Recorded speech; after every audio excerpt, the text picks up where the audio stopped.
नमस्कार, news 18 special में आपका बहुत स्वागत है। मैं हूं आपके साथ विभा उपाध्याय। स्पेशल ट्रेन से अब तक बिहार में 2 लाख प्रवासी मजदूर पहुंच चुके हैं।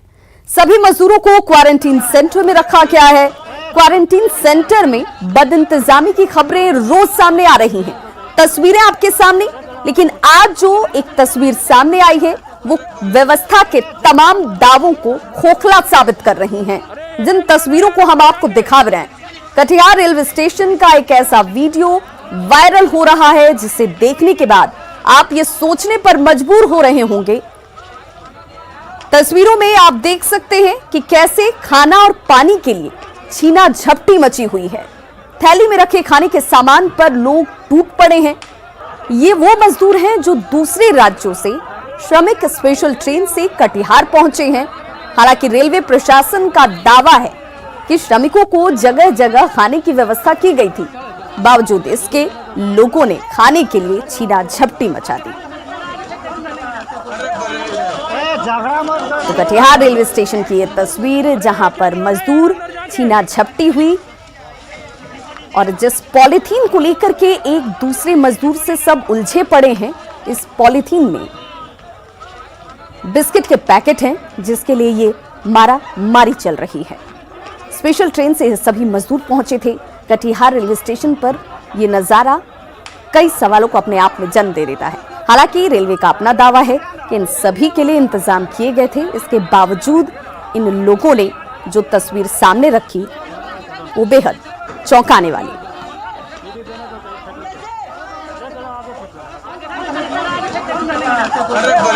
IRCTC की तरफ से जो खाना दिया जा रहा था उसमें, क्योंकि IRCTC का एक ही आदमी रहता है जो एक कोच में खाना डिस्ट्रीब्यूट करता है, वो एक एक करके लोगों को खाना बांट रहा था।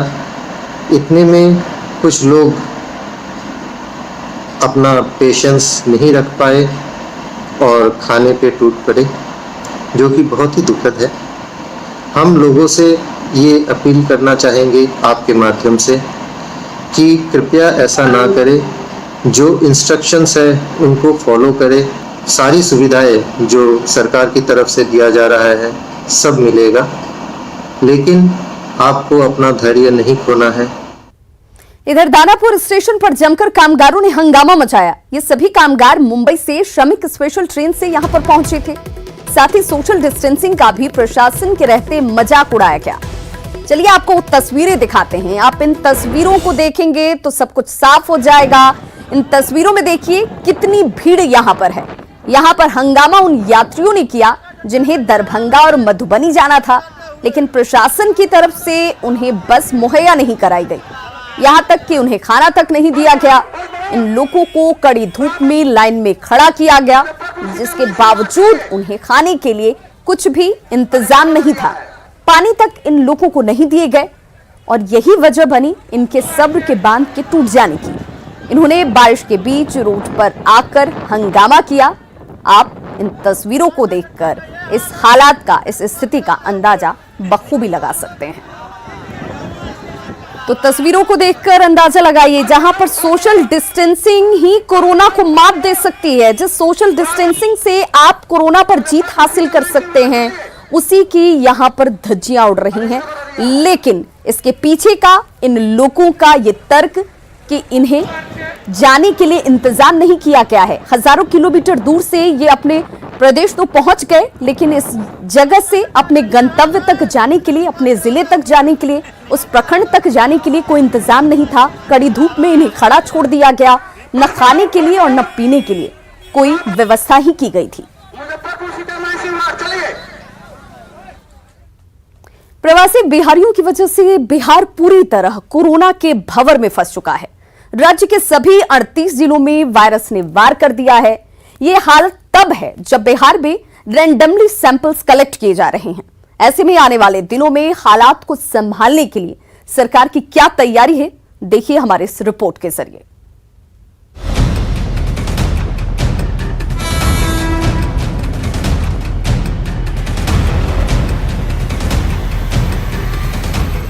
लॉकडाउन में बाहर फंसे श्रमिकों के बिहार पहुंचने के बाद राज्य सरकार की नींद उड़ गई है, क्योंकि बीते 9 दिनों में बिहार में कोरोना का केस लगभग 3 गुना हो गया है। जिससे पॉजिटिव मरीजों की संख्या 1000 के पास पहुंच गई है। 4 मई से अब तक मिले 394 पॉजिटिव मरीजों में 335 मरीज सिर्फ प्रवासी बिहारी हैं। अब जरा जानिए कि इन प्रवासी श्रमिकों की जांच कैसे की जा रही है और व्यवस्था क्या है। उनका स्वास्थ्य का स्क्रीनिंग कर रहे हैं, आवश्यकता अनुसार उनका परीक्षण कर रहे हैं और परीक्षण के बाद यदि लगता है कि इनको क्वारंटाइन रखना है या आइसोलेशन में रखना है, जैसा चिकित्सक का सुझाव होता है उसके अनुरूप फिर हम काम करते हैं। स्वास्थ्य मंत्री का दावा है कि बिहार में कोरोना जांच के लिए आरटीपीसीआर, आरएनए एक्सट्रैक्ट मशीन के अलावे सीबीनेट मशीन काम कर रही है, जिसमें फिलहाल किट की कमी नहीं है और जरूरत पड़ने पर भारत सरकार और BMSICL बिहार आपूर्ति कर रही है। मंत्री जी के मुताबिक बिहार में 19,250 RNA किट उपलब्ध है, जबकि 32,250 VTM किट और 35,000 RT-PCR किट उपलब्ध है। भारत सरकार ने बिहार को 15 ट्रूनेट मशीन भी उपलब्ध करवा दिया है और अब जांच की क्षमता बढ़ाने पर जोर दिया जा रहा है। जांच के जो किट्स हैं उनकी कहीं कोई दिक्कत नहीं है। हमने आगे आने वाले दिनों में भारत की सरकार से यह आग्रह किया है कि हमको और RT-PCR मशीन उपलब्ध कराया जाए, जो ऑटोमेटिक RNA एक्सट्रैक्शन मशीन होता है वो उपलब्ध कराया जाए, ताकि हम अपनी जांच की क्षमता को और बढ़ा सकें। अब सवाल है कि जब संसाधनों की कमी नहीं है तो फिर रैंडमली ही प्रवासी बिहारियों की जांच क्यों की जा रही है, जबकि सरकार के आंकड़े ही बताते हैं कि बाहर से आए लोगों में रैंडमली 6% लोग कोरोना पॉजिटिव निकल रहे हैं। ऐसे में बाहर से आए 2 लाख लोगों में 6% के मुताबिक 12,000 श्रमिक पॉजिटिव हैं, जिनकी जांच नहीं हो सकी है। ऐसे में कोरोना पर नजर रखे डॉक्टर निगम प्रकाश हर दिन कम से कम 10,000 जांच जरूरी बता रहे हैं। अगर आप चाहते हैं सही ढंग से इस डिजीज के आंकड़े के बारे में, तो ये रैंडम टेस्ट करने से काम नहीं चलेगा।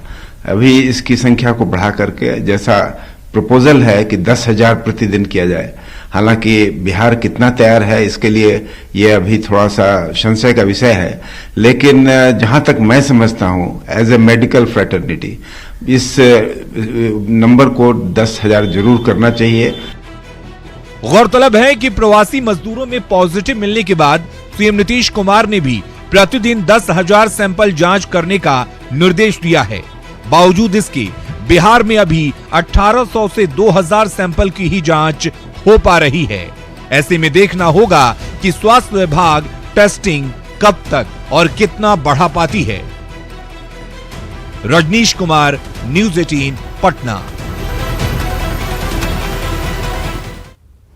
जाहिर है बिहार में कोरोना मरीजों का आंकड़ा 1000 के करीब पहुंच चुका है, जो कि बेहद चिंता की बात है। आइए जानते हैं कि 10 बड़ी वजह जिससे बिहार सरकार बेहद चिंतित है। अब तक बात की जाए तो 2 लाख लोग बिहार पहुंच चुके हैं।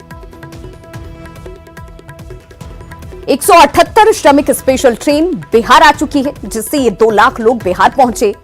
टेस्ट किए गए 374 प्रवासियों में 335 लोग पॉजिटिव पाए गए। सबसे ज्यादा दिल्ली से आने वाले लोगों में संक्रमण मिला है। दिल्ली से लौटे 6.12% मजदूर कोरोना पॉजिटिव हैं। प्रखंड स्तर पर 4163 क्वारंटीन सेंटर इन्हें रखने के लिए बनाया गया है और क्वारंटीन सेंटर में 1,80,000 लोग रह रहे हैं। अभी 4,27,200 लोग बिहार आएंगे, जो अनुमानित आंकड़ा है। प्रवासी मजदूरों से बिहार में खतरा बढ़ रहा है। अब तक ये आंकड़ा जो सामने है वो जरूर परेशान और हैरान करने वाला, जिसको लेकर बिहार सरकार ने अपनी संजीदगी पहले ही दर्शाई थी। कोरोना बंदी में मुश्किलों का सामना कर घर को लौट रहे प्रवासी मजदूरों को अब अपने घर में भी जगह मिलने में दिक्कतें आ रही हैं। सोशल डिस्टेंसिंग का पालन करने के लिए पंचायत स्तर पर क्वारंटीन सेंटर बनाए गए हैं, लेकिन वहां पहले से मौजूद लोग नए लोगों को एंट्री नहीं दे रहे। पूरे हालात को बता रहे हैं सहयोगी प्रवीण ठाकुर। मजदूर जो अपने बलबूते अपने घर को लौट रहे हैं, उसको अब कई तरह की समस्याओं का सामना करना पड़ रहा है। ये हैदराबाद से आने वाला अनिल सहनी है। क्या दिक्कत हो रही है? हम लोग यहाँ आए तो बोल रहा है आदमी लोग कि नहीं रहेंगे तो हम लोग का दूसरा रहने का साधन दीजिए। ठीक है, आपको एंट्री नहीं मिल रहा है? हमको एंट्री नहीं मिल रहा। उधर से आए, इधर बोल रहा है इधर साइड हो जाओ, तो किधर हमको रखवा दो। अच्छा, कहाँ से आए हो?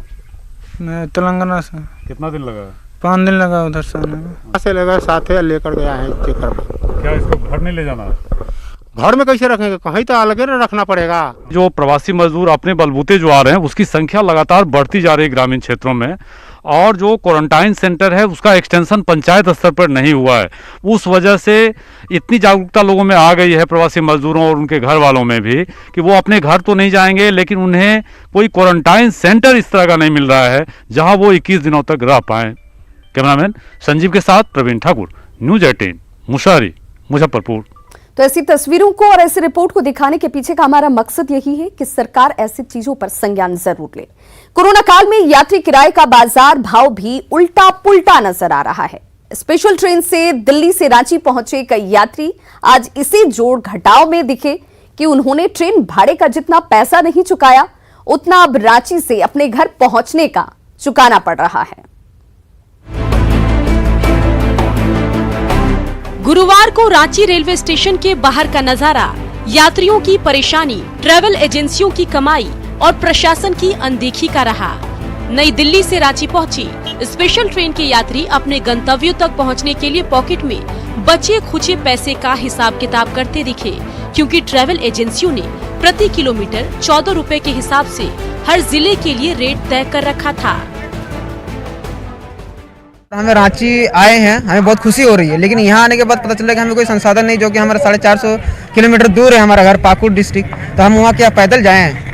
और ये जो लगा हुआ है, ये जो फरहान ट्रैवल्स, ये बोल रहे हैं 14 रुपये पर किलोमीटर लेंगे, तो अगर इस हिसाब से जोड़ा जाए तो 12,600 रुपये हमारा भाड़ा हो रहा है। तो जितना राजधानी से यहाँ आए दिल्ली से, इतना भाड़ा हम घर जाने के लिए 450 किलोमीटर में दे रहे हैं। लेकिन यहाँ पे अभी से बहुत महंगे दे रहे हैं, बस मेरे को समझ नहीं आ रहा कौन से गाड़ी से घर जाऊँ। कितना पैसा का? सर 2000 पर पर्सन।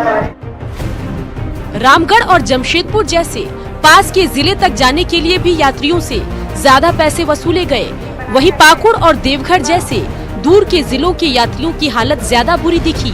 उधर ट्रैवल एजेंसी किराए को लेकर गेंद प्रशासन के पाले में डालते रहे, लिहाजा मौके पर मौजूद एसपी साहब के सामने भी अनदेखी के अलावा कोई चारा नहीं था। इसको ये DTO साहब से रेट निर्धारित किया गया, जिसमें जो है ना 14 रुपये पर किलोमीटर AC चलेगी, अगर AC नहीं चलेगी तो आपका 12 रुपये किलोमीटर चलेगा। उसमें फ्यूल और कोई चार्जेस वगैरह नहीं लगेगा। देखिए, रेट ऑथराइजेशन तो चूँकि जो भी यहाँ से फ्यूल का कॉस्ट होगा और चूँकि उधर से गाड़ी खाली आनी पड़ेगी, तो उसको देखकर रेट ट्रांसपोर्ट डिपार्टमेंट ने ये किया हुआ है। तो रेट तो वहाँ से ही है। यहाँ जो सामने बसेस लगी है, रांची में अगर कहीं भी किसी को जाना है तो रांची की नगर निगम की बस लगी हुई है। दरअसल रेलवे और जिला प्रशासन की ओर से रांची आ रहे यात्रियों के लिए कोई खास व्यवस्था नहीं थी, जिसको लेकर रांची के बाहर के यात्रियों में खासी नाराजगी देखी गई। आखिरकार ट्रेन से उतरे थके हारे 1000 से ज्यादा यात्री अपनी जेबें खाली कर अपने गंतव्य की ओर रवाना हो गए। रांची से संजय कुमार सिन्हा के साथ भुवन किशोर झा की रिपोर्ट। कोरोना से बचना है तो बस एक ही मूल मंत्र है, साफ सफाई और सावधानी। हर कोई अपने अपने तरीके से एहतियात भी बरत रहा है, लेकिन पटना में एक ऐसा घर है जिसमें कोरोना से बचाव के तमाम इंतजामात हैं। यकीन मानिए, अगर वैसा इंतजाम तमाम घरों में कर लिया जाए तो भारत से कोरोना बिना किसी इलाज के छूमंतर हो जाएगा। आप भी देखिए घर में क्या कुछ खास इंतजाम है।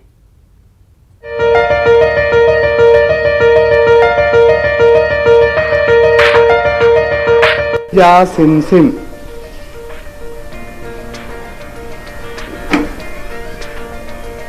अंदर से कोई नहीं खोलना है, ये बस इसको आप बोलेंगे, आपको डोर खोलने के लिए भी टच करने की जरूरत नहीं है। देखा आपने, बिना टच किए घर के किसी सदस्य को बिना आवाज लगाए कैसे दरवाजा खुल गया।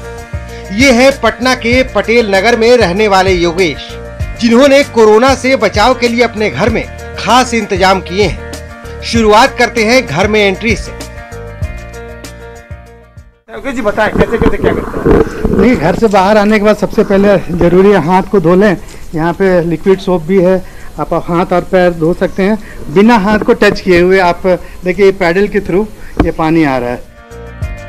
बाहर से अगर आप साग सब्जी लाते हैं तो उसे अच्छी तरह धोने के लिए योगेश ने ये खास मशीन बनाया है।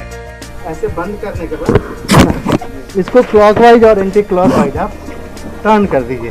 हाँ, कितने देर तक करना है? और 2-4 मतलब 10-15 बार इसको तेजी से ऐसे कर दीजिए। साग सब्जी ही नहीं, ग्रोसरी आइटम भी अगर आप बाहर से लाते हैं तो उसके सैनिटाइजेशन की पूरी व्यवस्था है। तो इसमें आप देखेंगे कि यूवी लाइट लगा हुआ है, ट्यूब है, और लेकिन इसको इस तरीके से डिजाइन किया गया है कि ये जब तक इसको आप बंद नहीं करेंगे ऑन नहीं होगा। ये इसलिए इस तरीके से क्या बोलते हैं बॉक्स को? ये यहाँ पे है इसका यूवी सैनिटाइजर बॉक्स है, अल्ट्रावायलेट। आप मार्केट से सामान लाएं, आप इस बॉक्स में रख दें। हाँ, वो थोड़ी देर के बाद सैनिटाइज हो जाएगा, उसके बाद अपने आप हो जाएगा, खुद हो जाएगा। ये देखिए यहाँ पे यूवी लाइट जल गया, आपको लाइट दिख रही है। अब जरा देखिए योगेश ने बॉडी सैनिटाइजेशन के लिए क्या कुछ इंतजाम किया है। आप देखेंगे कि ये देखिए पूरी तरीके से सैनिटाइज हो गया। ये अपने आप यहाँ वाकई हर कुछ मौजूदा हालात के हिसाब से गढ़ा गया है। सबसे इंटरेस्टिंग है घर में एंट्री। ये छोटा सा कुछ है, ये आपका हाथ जो है सैनिटाइज। हाँ, सैनिटाइजर से। फिर इसके बाद हाँ नहीं, अभी ये पूरा प्रोसेस है जी। ये यहाँ पे आपका बॉडी का टेम्परेचर ऐसे चेक किया जाएगा। ये अगर आपका बॉडी टेम्परेचर नॉर्मल है तो यहाँ दिखा रहा है बॉडी टेम्परेचर, तो आपको एंट्री मिलेगी। और अगर आपका बॉडी टेम्परेचर ज़्यादा है एक सर्टेन रेंज से, तो यहाँ पे उसको अलार्म दे देगा साउंड से और लाइट से, और यहाँ पे लिखा हुआ भी आ जाएगा डिस्प्ले में, आपका घर में एंट्री बंद हो जाएगा। इस जगह पे आने के बाद आप देखिए कॉल बेल खुद बज गया, लाइट खुद जल गया, मैंने कहीं टच नहीं किया है। फिर आप बोलेंगे खुल जा सिम सिम, ये लाइट जल गया खुद से। हाँ, आप हाँ, यानी कि कहीं भी स्विचेज वगैरह टच करने की जरूरत नहीं है। या सिम सिम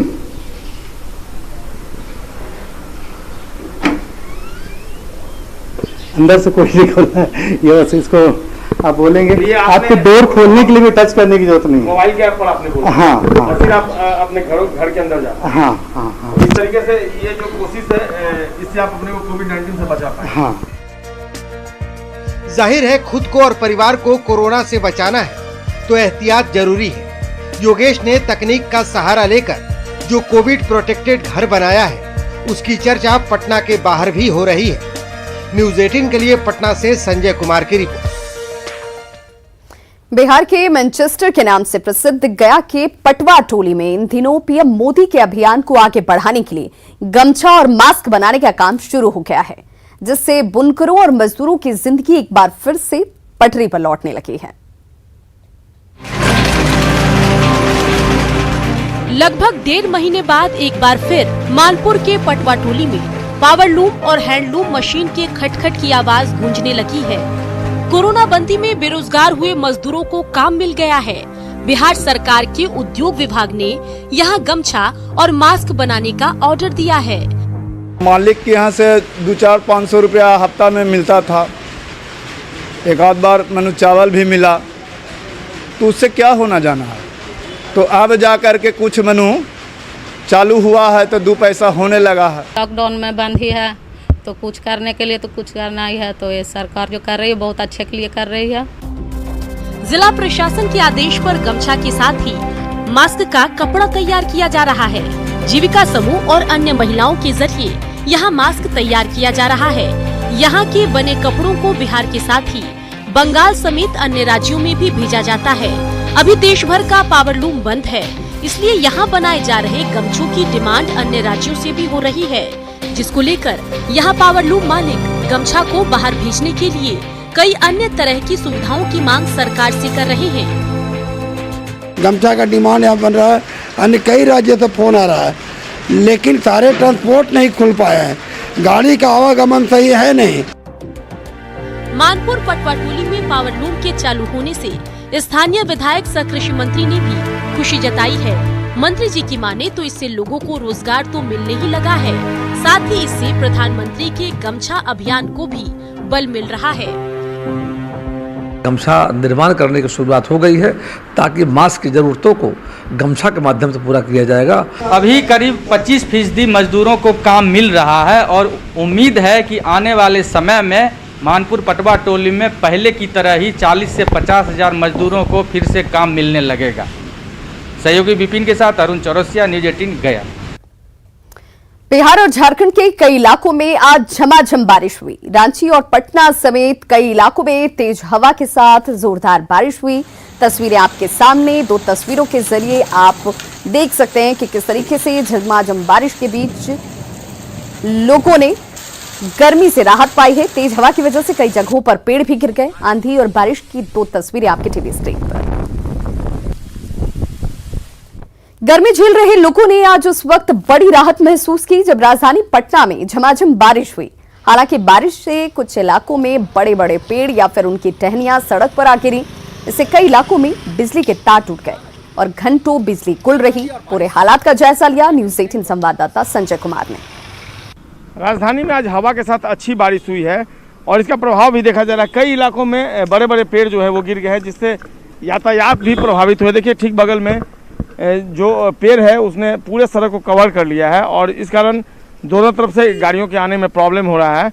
और फिलहाल जो पेड़ गिरा है उससे इलाके की बिजली भी, देखिए जो पेड़ गिरा है उसकी वजह से जो टेलीफोन के तार हैं और बिजली के तार हैं वो टूटकर सड़कों पर आ गए हैं। हालांकि यहाँ पर जो वन विभाग के अधिकारी हैं वो नहीं पहुँचे, लिहाजा जो लोग हैं, आम लोग हैं, वो अपने जलावन के लिए इन पेड़ों की जो टहनियाँ हैं उनको तोड़ रहे हैं, वो यूज़ कर रहे हैं। तो ये एक अलग विषय है, अलग बात है। लेकिन फिलहाल जिस तरीके से कई इलाकों में पेड़ गिरने की बात सामने आई है उससे निश्चित तौर पर जनजीवन प्रभावित हुआ है। खासकर यातायात पर इसका खासा असर देखने को मिल रहा है। और ये जो पेड़ गिरा है ठीक एक मंत्री आवास है, यहाँ पर आरसीपी सिंह का ये आवास है और आरसीपी सिंह के आवास के सामने ही ये बड़ा सा पेड़ जो है वो गिर गया है। और कई इलाकों में कमोबेश स्थिति और तस्वीर ऐसी ही है। कई बार इस तरह से हादसे भी होते हैं जब राजधानी पटना में ही कई बड़े बड़े पेड़ गिरे हैं और कई गाड़ियां उसकी चपेट में आ गई हैं। हालांकि गनीमत ये रही कि आज जो ये बड़ा पेड़ गिरा है, कई इलाकों में तस्वीर ऐसी है लेकिन कोई हादसा नहीं हुआ है, ये गनीमत रही। कैमरा पर्सन राहुल के साथ संजय कुमार, न्यूज 18 पटना। तो खबरों का सिलसिला लगातार जारी, आप देखते रहिए न्यूज 18 बिहार झारखंड।